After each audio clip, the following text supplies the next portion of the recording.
Olá, este é o CNN Money, o podcast que te ajuda a tomar as melhores decisões. Vamos juntos nesta sexta-feira, dia 25 de novembro, eu, Priscila Yasbeck, na companhia de vocês, para falar sobre as principais notícias econômicas do Brasil e também do mundo. Alívio é a palavra que resume essa reta final de semana. No campo, na Copa do Mundo, o Brasil trouxe alívio em meio às várias zebras do início da Copa, fez bonito, ganhou bonito da Sérvia com um gol elogiadíssimo de Richarlison, que virou capa nos jornais internacionais. E na economia também foi um dia positivo, um dia de alívio, a bolsa subiu quase 3%, o dólar caiu mais de 1%, fechou aos R$ 5,31, com algumas notícias que podem indicar uma certa mudança de direção no que vinha sendo apontado dentro da área econômica da equipe de transição do governo petista. Bom, eu ontem fui apurar uma notícia que saiu no começo da manhã do broadcast falando sobre uma aproximação entre Pércio Arida e Fernando Haddad, que está sendo o principal cotado para assumir o Ministério da Fazenda no governo Lula. O que eu consegui apurar com pessoas de dentro do grupo de transição? Que além dessa aproximação entre Pércio Arida e Haddad, uma expectativa de que eles vão trabalhar juntos, se Haddad de fato for confirmado como ministro da Fazenda, também há uma conversa dentro do grupo de transição de que Pércio Arida, que é ex-presidente do Banco Central, um dos pais do Plano Real, poderia ser indicado ao Ministério do Planejamento, para haver uma dobradinha entre Haddad e Pércio Arida. Por quê? Justamente porque, em prol da Frente Ampla, o vice-eleito Geraldo Alckmin tem defendido que o PT não deve ficar com as duas principais cadeiras da economia, né? O Ministério da Fazenda e do Planejamento. Que haja uma dobradinha entre um nome mais petista e também um nome mais da Frente Ampla, e aí quem representaria esse nome da Frente Ampla seria Pércio Arida, que ficaria então com o Planejamento, e Haddad na Fazenda. Claro que tem uma dúvida, e alguns economistas com quem eu conversei sobre isso depois falaram, será que Pércio Arida aceitaria ficar numa cadeira abaixo de Haddad? Então essa é a dúvida, e essa dúvida existe dentro do próprio PT, se ele toparia. Mas fato é que houve uma indicação muito forte de que eles devem trabalhar juntos. Então, aquela falta de responsabilidade fiscal, de cuidado com o fiscal, todas as primeiras indicações do governo Lula de que seria um governo que iria mais para a esquerda, para aumento de gastos públicos, os juros subiram, risco alto, uma PEC muito grande, 200 bilhões de reais, sem nenhuma garantia de que haveria alguma responsabilidade fiscal, todas essas incertezas elas acabaram se dissipando um pouco, porque Pércio Arida funcionou quase como uma âncora fiscal, né? Então, de toda essa conversa do PT sobre aumentar gasto público, nada havia de sinalização de responsabilidade fiscal, pelo contrário, né? Lula, inclusive, vinha falando sobre uma contraposição entre o fiscal e o social, entre o cuidado com as contas públicas e os investimentos em benefícios sociais e outras medidas sociais. E aí, então, o dia de ontem ele representou uma certa inflexão ao mostrar que pode haver um nome mais ao centro, que representa a responsabilidade fiscal, trabalhando junto com Fernando Haddad na economia. Então, por isso que o Pércio Arida, a gente pode dizer que poderia ser quase uma âncora fiscal, está funcionando como uma âncora fiscal nesse momento de transição. Algumas outras informações que eu apurei também, e a Tainá Falcão também apurou que há uma pressão grande dentro do PT para que Lula defina logo sua equipe econômica, mas talvez isso não aconteça tão cedo. Tem uma conversa também que ele pode definir só lá pro dia 10 de dezembro, ou pelo menos mais detalhes de outros ministérios. E dentro da equipe de transição, tem uma questão ali relacionada ao Fernando Haddad. Ele é um nome forte, é um dos caciques do PT, e aí o que a Tainá Falcão apurou é que, por outro lado, tem alguns receios dentro do governo petista sobre Haddad também, porque ele é um nome mais técnico, porque é visto que ele não tem tanto traquejo político, e também porque o Fernando Haddad, ele perdeu a eleição no coração financeiro do país, né? Então, talvez uma certa resistência ali ao nome de Haddad, mas fato é que o nome de Haddad está muito forte. Eu também já tinha apurado com pessoas de dentro da equipe de transição que Lula tá conversando com interlocutores, vai jogando o nome do Haddad para colher impressões, mas parece que deve ser Haddad mesmo. Dentro do grupo de transição, dentre os quadros petistas, existe uma visão de que, e do próprio presidente eleito Lula, de que deve haver um reconhecimento histórico sobre os quadros do PT históricos e que apoiaram Lula, inclusive Fernando Haddad é um deles, ficou ao lado de Lula quando Lula foi preso. Então tem toda uma questão ali também que talvez a gente possa falar que vai ali até numa psique de Lula e do governo petista de fazer esse reconhecimento histórico a esses quadros que sempre tiveram ali com o PT, uma recompensa histórica a esses quadros que sempre tiveram ali com o PT. E é por isso que o governo petista ele tá tentando fazer uma mescla entre nomes técnicos e esses quadros históricos do PT. E aí essa dobradinha de Arida e Haddad deu uma animada justamente porque Haddad, ele tem um perfil de pensar mais no social, ele fez várias políticas e muito elogiadas, inclusive, no Ministério da Educação e na gestão da prefeitura também existe essa visão. Eu conversei com uma pessoa que trabalhou próxima a ele na prefeitura que disse isso, que ele fez políticas boas na prefeitura e que foram reconhecidas, mas ele gastava com algumas medidas sem se preocupar tanto com a sustentabilidade econômica daquelas medidas, né? E pessoas que depois assumiram a prefeitura na sequência dizem, né, isso, que no longo prazo, no médio e no longo prazo, algumas medidas que ele tomou não pensaram tanto na questão da sustentabilidade econômica. Então, tinha uma visão de que Haddad, não é que ele não se preocupa com o equilíbrio fiscal, ele até tem uma certa preocupação com o equilíbrio fiscal, mas poderia acabar sendo um ministro que acabaria se preocupando mais em resolver o social, em aumentar gastos, sem se preocupar com a responsabilidade fiscal. E aí, se houver uma aproximação de fato com Pércio Arida, se eles trabalharem juntos de fato, e se Pércio Arida fosse, por exemplo, o Ministério do Planejamento, há uma percepção de que ele poderia colocar alguns freios e colocar a questão da responsabilidade fiscal, do cuidado com as contas, junto com essa questão do social. Bom, a gente conversou com o Pedro Paulo Silveira, que falou um pouco sobre como que foi o dia de ontem na Bolsa. Ele falou que teve outros fatores também que ajudaram a Bolsa a subir bem nessa quinta-feira e comentou também essa questão de como que fica daqui pra frente, transição, nome de Haddad, Pércio Arida. Vamos ouvir um pouquinho do que ele falou. Houve um evento em uma instituição financeira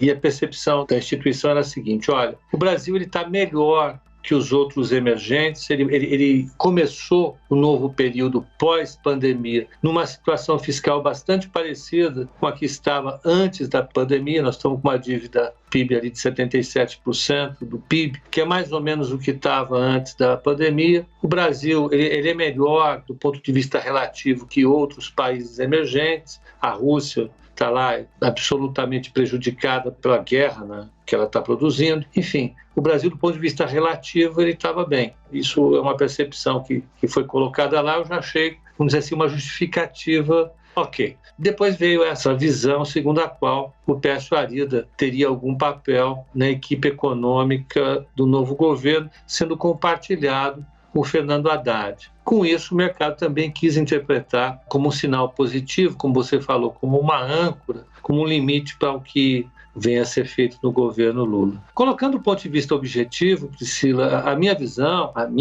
agora, não a visão do mercado, a minha visão é absolutamente irrelevante, eu sozinho não faço preço, mas existe um limite para esse otimismo, né? O limite é a própria dinâmica do déficit público e do endividamento brasileiro, que vai ser efetivo daqui para frente, né? Segundo os cálculos do IBRE, a gente precisa de mais ou menos 300 bilhões de reais para deixar a dívida estabilizada nos próximos anos, o que seria o objetivo de política econômica, né? Para fazer com que os juros caiam, que a gente entre naquele ciclo positivo, né? Num ciclo virtuoso para a economia brasileira, e que a gente não vê disposição alguma, do ponto de vista objetivo, do lado da equipe do PT, em reconhecer esse problema fiscal. Pelo contrário, o que a gente vê é um certo negacionismo em relação à situação fiscal do Brasil para frente, em que em algum momento alguém vai ter que endereçar. A minha preocupação é essa. Eu acho que o mercado quis ver um limite para o pessimismo, mas eu acho que ainda as questões mais objetivas precisam ser endereçadas pela próxima equipe.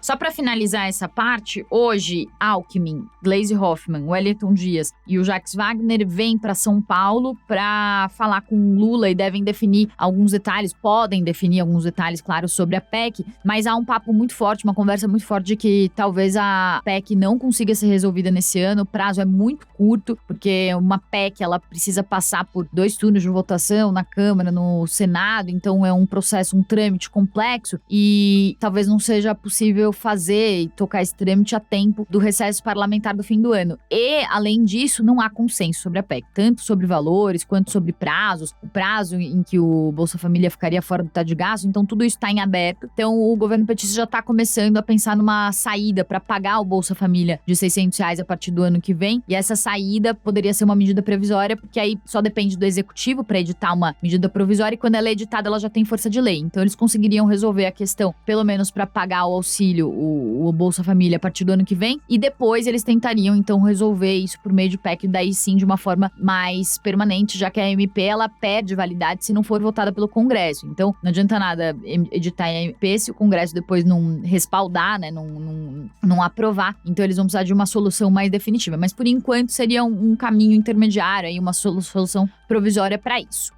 Bom, falamos sobre a questão da PEC, sobre essas indefinições, como que vai ficar também a equipe de transição do governo, quais são as expectativas. Tem um outro assunto também que vale a gente falar, que é a questão das privatizações. A gente tem uma matéria no nosso site da CNN, quem quiser ver no detalhe, vou passar rapidamente por aqui, mas há uma previsão de especialistas, economistas, de que a agenda de privatizações deve travar no governo Lula, né? E algumas devem ser adiadas, outras privatizações que estavam previstas ou estavam no radar devem ser canceladas. Isso não é novidade, já se esperava que isso acontecesse. O próprio Lula e toda a campanha de Lula foi calcada nisso também, foi um dos pontos da campanha, a questão de não fazer as privatizações e tudo. E aí no site, então, a gente tem um levantamento sobre as privatizações, uma tabela, né, que mostra um pouco do que deve ir pra frente, o que não deve mais. O que deve ir pra frente, não. O que não deve mais ir pra frente, né? Então, de 7 concessões, 5 devem ser travadas. Correios, Dataprev, Porto de Santos, alguns ativos da Petrobras e Embrapa. Daí, uma deve atrasar, mas ainda tem chances de acontecer, que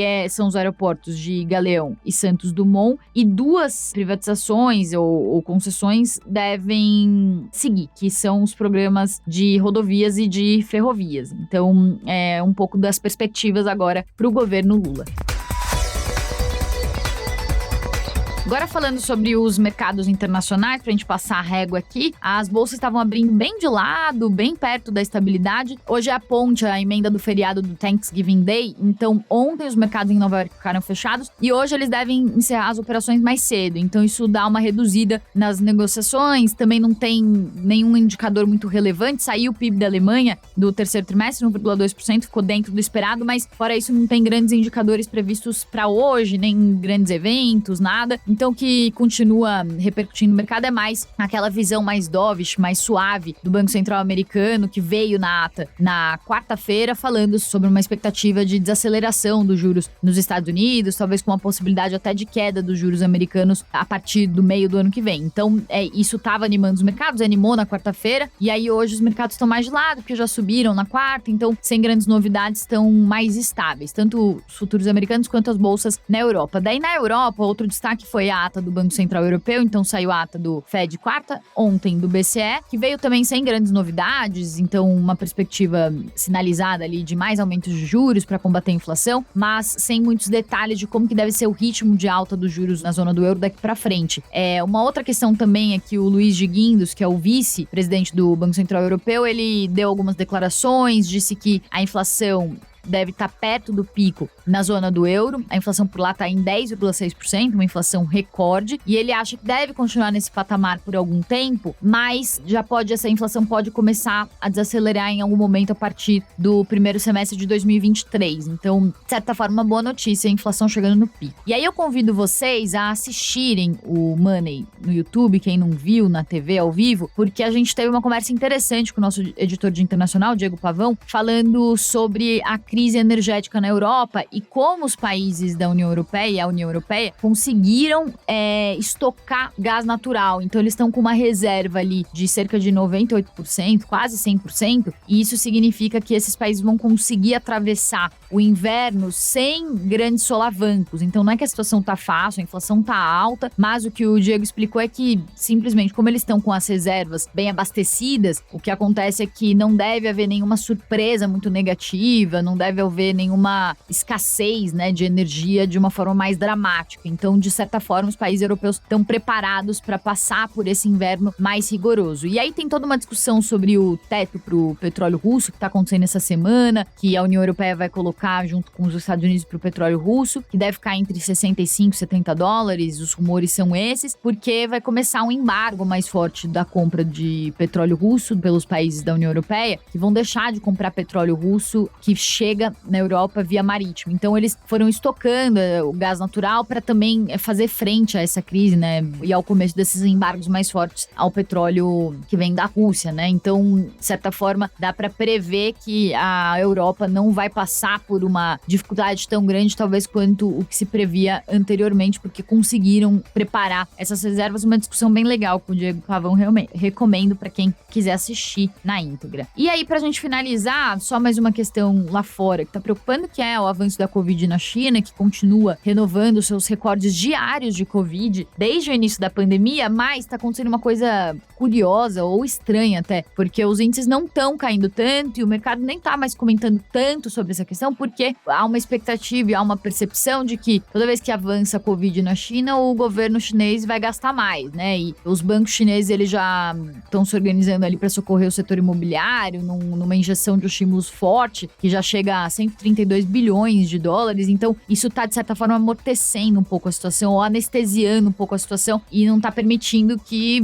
os índices tenham um baque mais dramático, uma queda mais forte por causa do avanço da Covid. De qualquer forma, o que hoje estrategistas estavam falando, até na Reuters, é que a situação na China é complicada, é preocupante, novos lockdowns devem surgir, atingir mais cidades, então não dá para entender qual que vai ser a tendência daqui para frente no mercado asiático, na China. A tendência não é clara e a volatilidade deve continuar daqui para frente. Isso sem falar dos efeitos para a economia global, com falta de mais produtos na cadeia de suprimentos, já que a China é a fábrica do mundo. Então, se a China fecha mesmo, e se fechar mais ainda, isso pode provocar mais falta de produtos, mais pressão sobre os preços. Então, é algo que o mercado, né, e os economistas estão observando bem de perto. Dito isso, o CNN Money de hoje fica por aqui. Desejo a todos vocês uma ótima sexta-feira e um ótimo final de semana. E na segunda-feira tem mais. Tchau!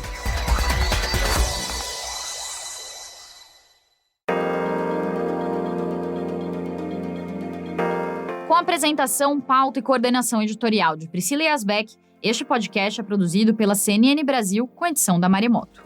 Produção, Larissa Coelho e Fabrício Julião. Edição e sonorização, Felipe Gomes. Coordenação técnica, Paula Weinberg e Felipe Gomes. Coordenação de produto, Verônica Schneider. Você também pode ouvir o CNN Money no site da CNN Brasil. E aproveite para conhecer os nossos outros programas em áudio. Acesse cnnbrasil.com.br/podcasts.